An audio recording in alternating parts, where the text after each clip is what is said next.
Hello students, welcome to NCERT deep learning. आज हम इस लेक्चर में सॉल्यूशन चैप्टर के 3 topics molarity, molality and mole fraction को कवर करेंगे। लेकिन उससे पहले मैं आपको ये बता दूं कि सॉल्यूशंस क्या होते हैं। सॉल्यूशंस होमोजीनस मिक्सचर्स होते हैं। Homogeneous mixtures, I hope so कि आपको पता है कि होमोजीनस मिक्सचर्स क्या होते हैं। सो इसीलिए आप होमोजीनस मिक्सचर्स की डेफिनेशन कमेंट बॉक्स में लिखकर मुझे सेंड करें। चलिए अब हम एक एग्जांपल से शुरू करते हैं। जैसे मैं कहूँ solution of salt in water, तो सॉल्टी वाटर बनाने के लिए मुझे क्या चाहिए। मैं लेती हूँ वाटर, उसमें ऐड कर दिया सॉल्ट, तो मेरे पास रिज़ल्ट आता है सॉल्टी वाटर। सो अब यहाँ मेरा जो वाटर है डेट इज़ सॉल्वेंट। यहाँ पर जो सॉल्ट है डेट इज़ सॉल्यूट, और सॉल्टी वाटर जो मेरे पास आया है डेट इज़ सॉल्यूशन। मिक्सचर ही हुआ ना ये। Special thing about solutions is that these are homogeneous mixtures. So इस तरह सॉल्यूशन में सॉल्यूट की क्या मात्रा है उसे एक्सप्रेस करने के लिए हम molarity, molality and mole fraction का यूज़ करते हैं। तो चलिए सबसे पहले हम मोल फ्रैक्शन पर बात करते हैं। मोल फ्रैक्शन पर आने से पहले हम नंबर ऑफ मोल्स पर बात करते हैं। Number of moles of a substance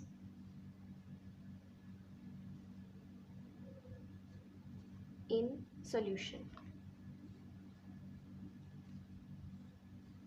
number of moles of a substance in solution निकालने के लिए हम पहले उसका लेते हैं given mass of substance in solution.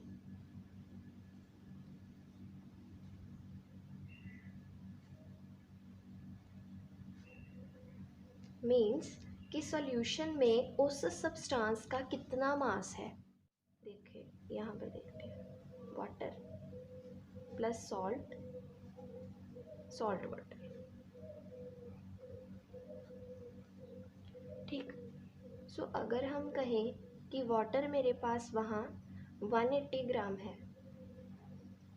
And salt मेरे पास है 20 ग्राम, तो सॉल्यूशन होगा 200 ग्राम। तो अगर मैं चाहती हूँ वाटर का मोल फ्रैक्शन निकालना इस सॉल्टी वाटर में, तो मेरे को ऊपर लेना होगा given mass of substance in solution. Water का निकालना है तो सॉल्यूशन में वाटर का क्या मास गिवन है वो हम ऊपर लेंगे, नीचे हम लेंगे molar mass of substance.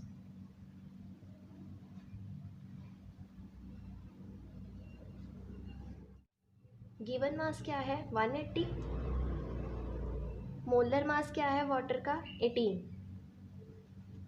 So number of moles of water in salt water कितना आया 10 मोल्स। तो हम हमेशा ही गिवन मास को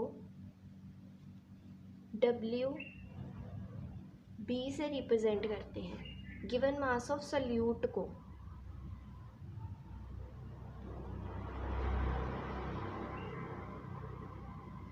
मोलर मास ऑफ सॉल्यूट को एम बी से।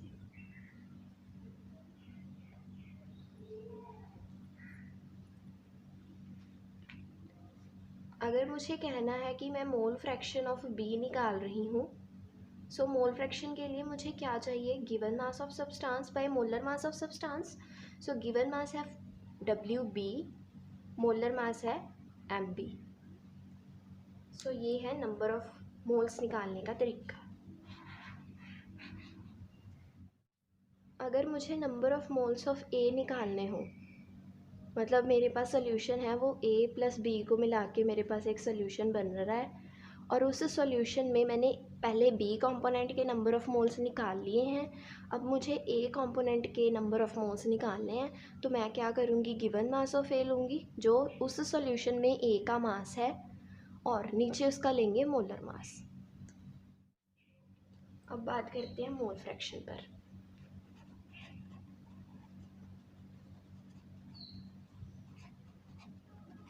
पहले हम निकालते हैं ए का मोल फ्रैक्शन हम इससे रिप्रेजेंट करते हैं, X A mole fraction of A. ठीक है, एक्स ए निकालने के लिए मुझे, मतलब मोल फ्रैक्शन ऑफ ए निकालने के लिए मुझे ऊपर चाहिए number of moles of a, नीचे चाहिए number of moles of solution, total जितने हैं। सो मैं क्या करूँगी, number of moles of a plus number of moles of b, means कि मेरे पास एक सॉल्यूशन बना है, ए और बी का मिलकर एक सॉल्यूशन बना है। तो मुझे अगर सॉल्यूशन के मोल्स चाहिए तो मैं क्या करूँगी, number of moles of a और number of moles of B को ही प्लस करूँगी ना, तो मेरे पास आ जाएंगे ना सॉल्यूशन के नंबर ऑफ मोल्स, राइट। इसी तरह अगर मैं मोल फ्रैक्शन ऑफ बी निकालना चाहती हूँ सो मैं ऐसे भी कर सकती हूँ, number of moles of b number of moles of a plus number of moles of b, इस तरह भी। या इसके पास एक और तरीका है, एक्स ए प्लस एक्स बी, मतलब किसी भी सोल्यूशन के दोनों कंपोनेंट्स के मोल फ्रैक्शन का जो सम होता है वो हमेशा ही 1 होता है। सो अगर मैं इस फॉर्मूला से एक्स बी निकालना चाहूँ सो 1 माइनस एक्स ए हो जाएगा।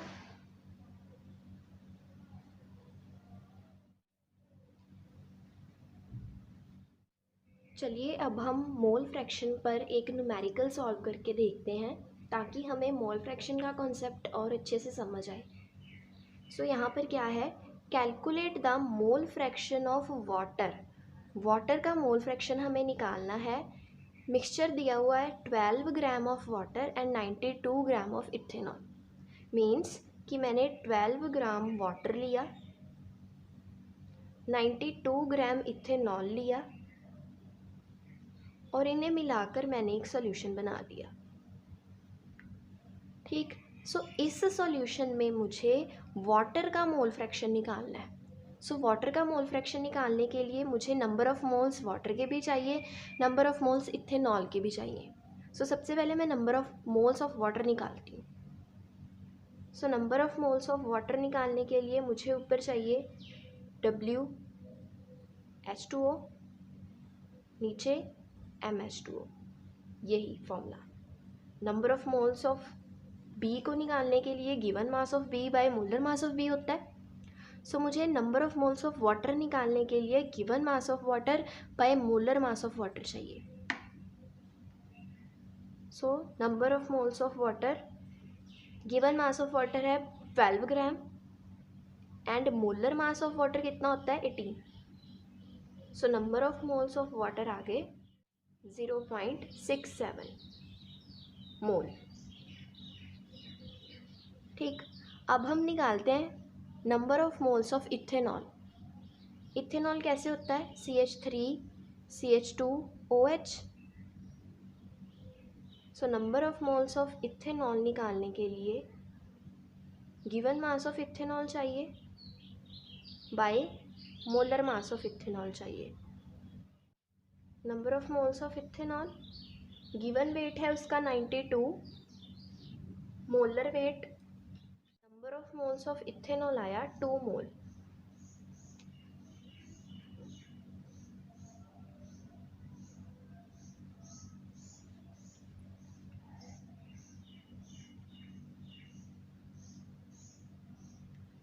अब मुझे चाहिए mole fraction of water. So mole fraction of water के लिए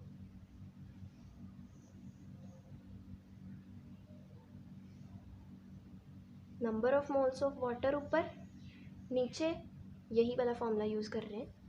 number of moles of water, नीचे number of moles of solution चाहिए ना, तो number of moles of water plus number of moles of ethanol. Number of moles of water, number of moles of water 0.67 mole, number of moles of water फिर से उतने ही, plus number of moles of ethanol 2 मोल। सो ये आया 0.67 upon 2.67। So mole fraction of water आया 0.25।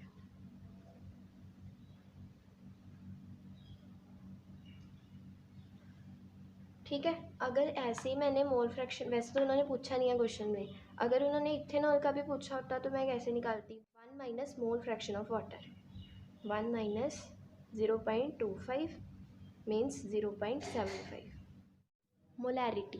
सो चलिए हम पहले मोलैरिटी की सिंपल वर्ड्स में डेफिनेशन को देखते हैं। सो अगर मैं आपको कहूँ 3 molar solution of salt in water, so इसका क्या मीनिंग है? इसका मीनिंग है कि अगर मैं 1 लीटर ऑफ सॉल्यूशन लूँ सो उसमें मेरे पास सॉल्ट के 3 मोल्स आएंगे। मीन्स अगर मेरे पास 1 लीटर सॉल्यूशन में किसी भी सॉल्ट के 3 मोल आ रहे हैं तो उसकी मोलैरिटी 3 मोलर है, राइट। ऐसे ही अगर मैं कहूँ कि 5 molar solution of sugar in water, तो इसका क्या मीनिंग है कि 1 लीटर अगर सॉल्यूशन है तो उसमें 5 मोल ऑफ शुगर है। सॉल्यूशन के 1 लीटर में शुगर के 5 मोल हैं। Number of moles of solute, ये सॉल्यूट ही था ना, शुगर भी सॉल्ट भी ये दोनों सॉल्यूट थे। तो हम मोलैरिटी कैसे निकालते हैं? Number of moles of solute लेके divided by volume of solution in litres. Volume चाहे जितना मर्जी हो, लास्ट में जो हमारे पास मोलैरिटी का आंसर आता है वो हमेशा यही सिग्निफाई करता है कि 1 लीटर में कितने मोल्स हैं। जैसे मेरा मोलैरिटी का आंसर आता है 7 मोलर, तो इसका मीनिंग यही है कि 1 लीटर ऑफ सॉल्यूशन में 7 मोल्स ऑफ सॉल्यूट है,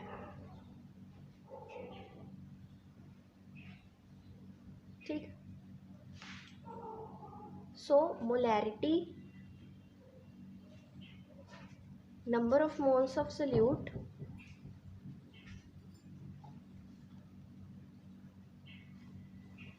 bye volume of solution in millilitre हो तो मैं इसे 1000 से मल्टीप्लाई करूँगी। Number of moles of solute, मान लो कि जो मेरे पास, मैंने पहले ही बताया कि आपने हमेशा ही सॉल्वेंट ए लेके चलना है, सॉल्यूट आपने बी लेके चलना है। ये सॉल्यूशन हो गया बना। तो मोलैरिटी निकालने के लिए मुझे number of moles of solute चाहिए, मतलब मुझे number of moles of b चाहिए। तो number of moles of b निकालने के लिए क्या फॉर्मूला होता है? Given weight of B by molar weight of b. तो यहाँ पे मैं वही लगाऊंगी ऊपर वाली जगह पे, given weight of B by molar weight of b, ठीक। नीचे हम लगा देंगे, यहाँ 1000 ही लगा देंगे। और volume of solution in millilitre, तो वॉल्यूम मैं सॉल्यूशन का मान लेती हूँ V मिलीलीटर, सो यहाँ लिख दिया V। ये आ गया मेरे पास मोलैरिटी का फॉर्मूला। चलिए अब हम एक न्यूमेरिकल सॉल्व करते हैं। Commercially available concentrated HCl contains 38% HCl by mass और उसकी डेंसिटी है 1.19 ग्राम पर millilitre. Calculate molarity of acid. Molarity निकालने के लिए मुझे ये सब चाहिए, given mass of HCl, molar mass of HCl, volume of solution and 1000। तो सबसे पहले मैं ये देखती हूँ कि 38% HCl बाय मास, इसका क्या मीनिंग है? इसका मतलब है कि 38 gram of HCl is present in 100 gram of solution. कि अगर 38% HCl बाय मास का यही मीनिंग हुआ कि अगर 100 ग्राम सॉल्यूशन है तो उसमें 38 ग्राम HCl होगा। Given mass of HCl in solution, इसे WB से रिप्रेजेंट करते हैं। तो WB मेरे पास इस तरह से आ गया 38 ग्राम। ठीक। Molar mass of HCl, HCl का मोलर मास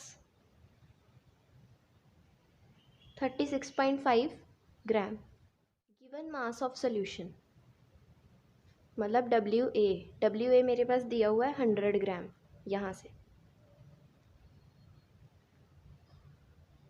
और मुझे सोल्यूशन की दी है density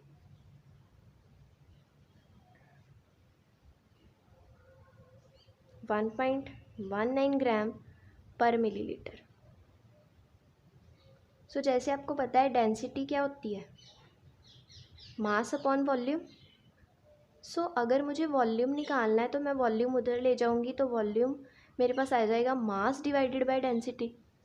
so volume of solution निकालने के लिए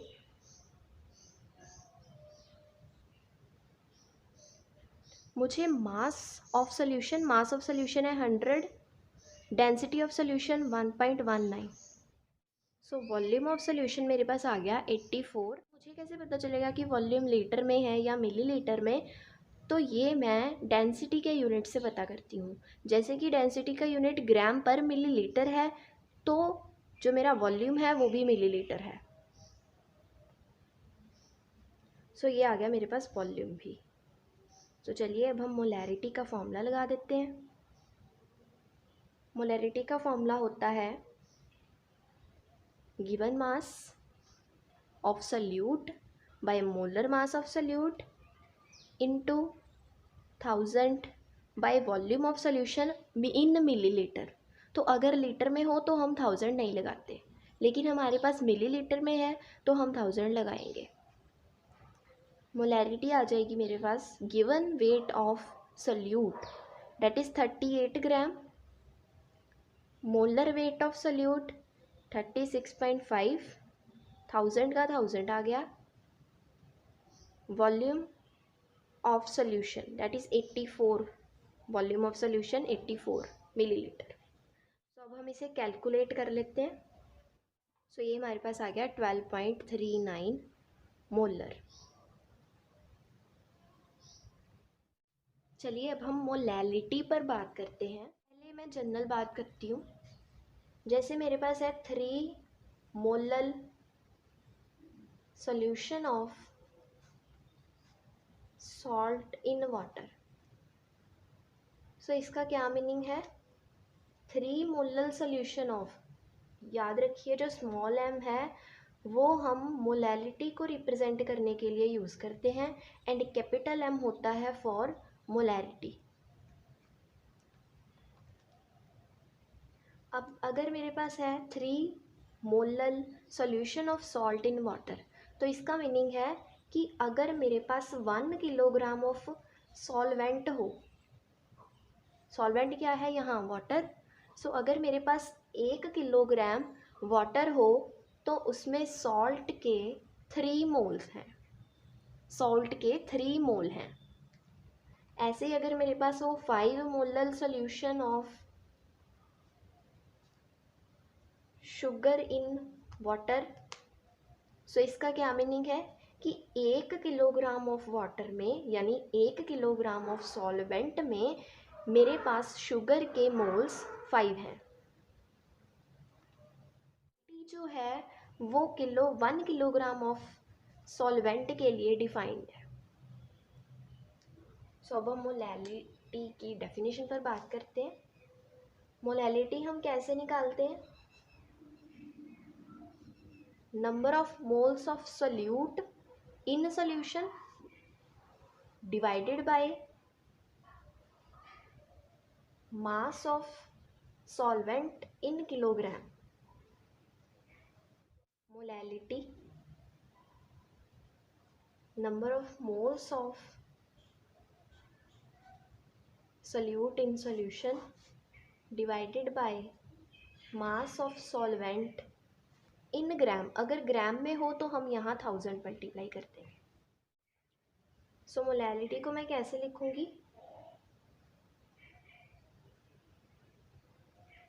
number of moles of solute, solute के नंबर ऑफ मोल्स, एन मैंने आपको पहले ही कहा कि हम हमेशा ही सल्यूट को बी से ही रिप्रेजेंट करेंगे ताकि हमें कंफ्यूजन ना हो। याद रख लो ए प्लस बी सॉल्यूशन बना रहे हैं, तो उसमें जो ए है वो है सॉल्वेंट, बी जो है वो सोल्यूट है। सो अब यहाँ पे उन्होंने कहा है number of moles of solute, तो मैं number of moles of b निकाल लूँगी। सबसे पहले लूँगी गिवन मास ऑफ बी, नीचे molar mass of b, given mass of B by molar mass of b. यहाँ पे आना है मास ऑफ सॉल्वेंट, सॉल्वेंट का मास मतलब गिवन मास, मोलर मास नहीं आएगा यहाँ, यहाँ आएगा given mass. So given mass लेंगे WA फॉर सॉल्वेंट है 1000 का 1000 आ जाएगा ऐसे।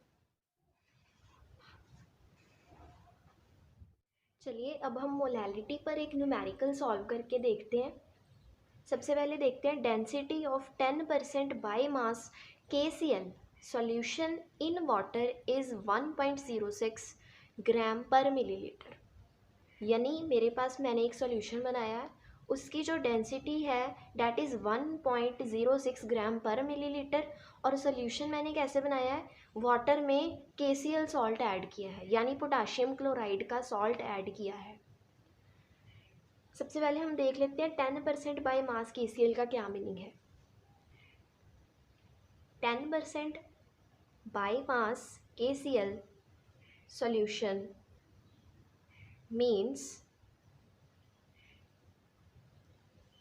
10 ग्राम ऑफ KCl, यानी 10 gram of KCl is present in 100 gram of solution. अगर सॉल्यूशन 100 ग्राम है तो उसमें 10 ग्राम ही KCl है। देखिए गिवन मास चाहिए सॉल्यूट का, मोलर मास चाहिए, गिवन मास ऑफ सॉल्यूशन चाहिए, given mass of KCl, solute तो KCl है ना। So given mass of KCl मतलब कि WB मेरे पास दिया है, अब मैंने बना लिया है वो 10 ग्राम, राइट।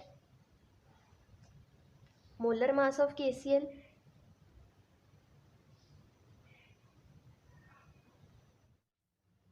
74.5 ग्राम। सॉल्यूशन का given mass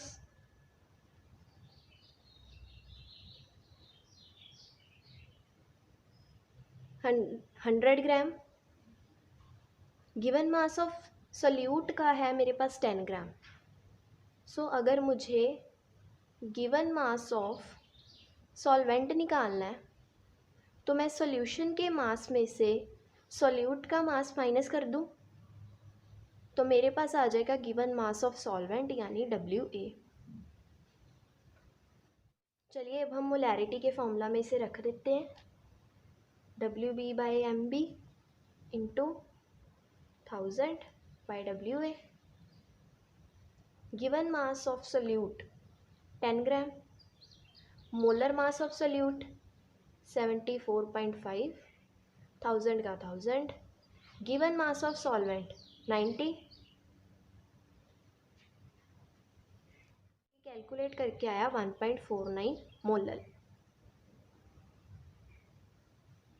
Good luck, work hard. Thanks for watching the video.